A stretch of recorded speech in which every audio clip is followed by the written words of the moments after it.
Some of these players were all-stars or even the most valuable player. But during the playoffs, when their team needed them most, they dropped the ball and disappeared. These are the NBA playoff players who let their teams down the most in 2023.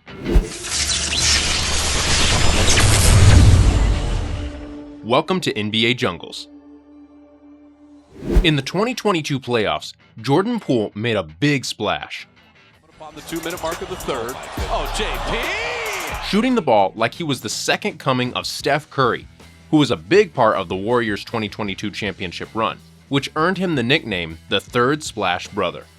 But even more important, Poole got the big bag, $140 million over 4 seasons. 2 weeks before Poole signed his contract, Draymond Green punched him in the face, which broke up the team. But making open shots has nothing to do with chemistry. Because that won't be fixed in a day. It may not be fixed in a week. It may not be fixed in a month. In the 2022 playoffs, Poole scored an average of 17 points on 51 field goals, 39 three-pointers, and 91 free throws. During the 2023 playoffs, he averaged 10 points per game despite only making 34% of his shots, 25% of his three-pointers, and 76% of his free throws. In Game 1 against the Lakers, Poole rushed a 35-foot three-point shot that missed badly because of the low light. This shot could have tied the game. Even worse, Poole was a black hole on defense, and he made bad decisions. When he was on the court, he looked like a lost rookie, and the Warriors did better without him.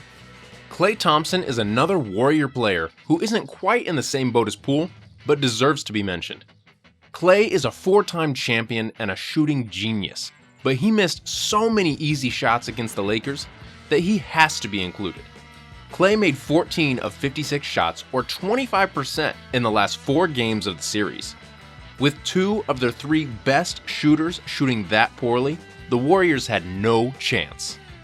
But if Klay's troubleshooting was surprising, we kind of expected it from Julius Randle. Randle is turning out to be a player who does well during the regular season, but disappears when the playoffs come around.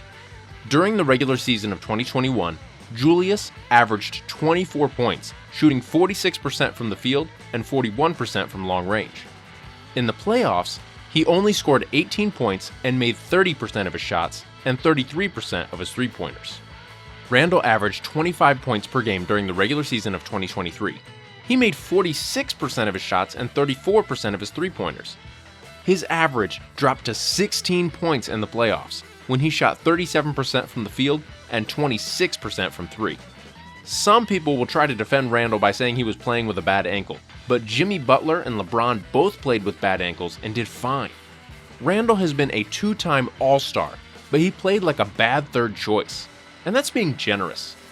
Well, as you know, Donovan Mitchell last year forced shot after shot, not passing the ball, shooting less than 40% from the field and 20 for 20 from three-point range. But hey, please subscribe to NBA Jungles. Also, like and share this video if you find it interesting. Alright, let's settle Donovan's case. Now, Donovan had another great regular season this year.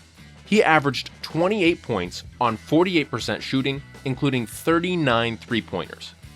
But just like last year, he tried too many hard shots in the playoffs, which hurt his shooting and didn't help his teammates.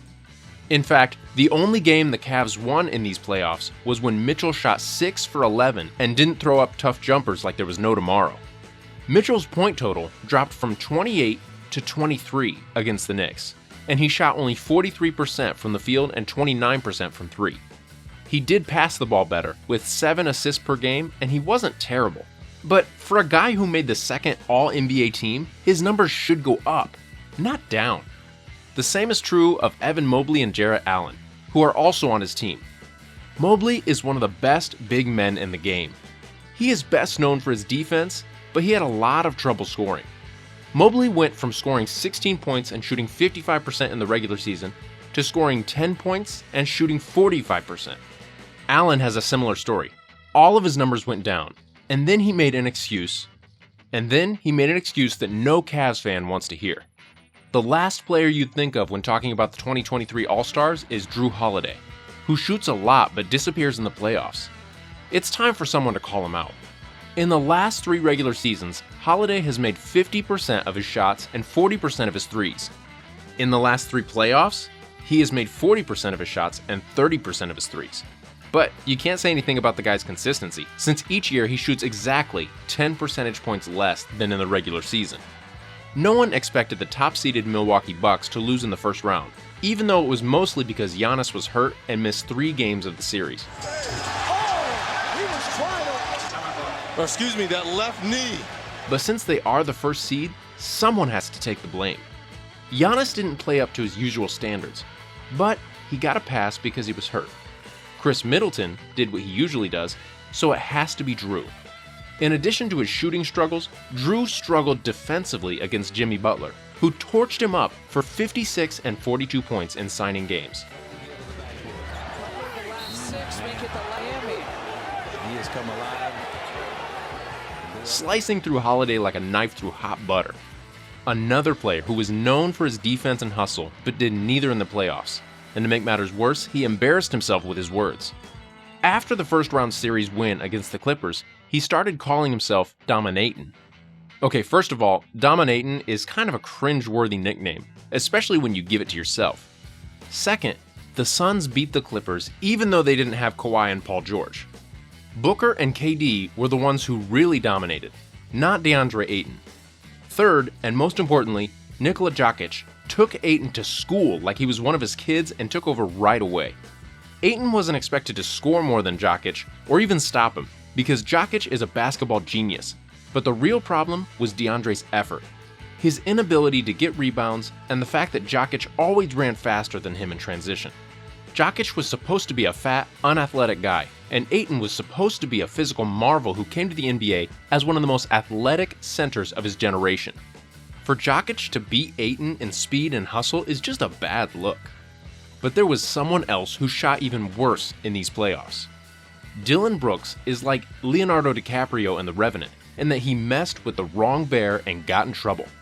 Brooks had a great regular season, and being named to the second all-defensive team was the highlight. Dillon is known for his defense and his big mouth, and both were on display in the playoffs. He did a great job of guarding LeBron James, and after Memphis won Game 2, Brooks was so happy with himself that he disrespected LeBron James, Sure, he's old. who was the worst kind of person to disrespect. It would be an understatement to say that what he said backfired. The Lakers went on to win 3 of the next 4 games and the series, even though Brooks had one of the worst shooting performances in playoff history. Sure, Brooks' strong points aren't smart shot choice or efficiency. During the regular season, he only made 40% of his shots from the field and 33% of his threes. In the playoffs, he was a disaster.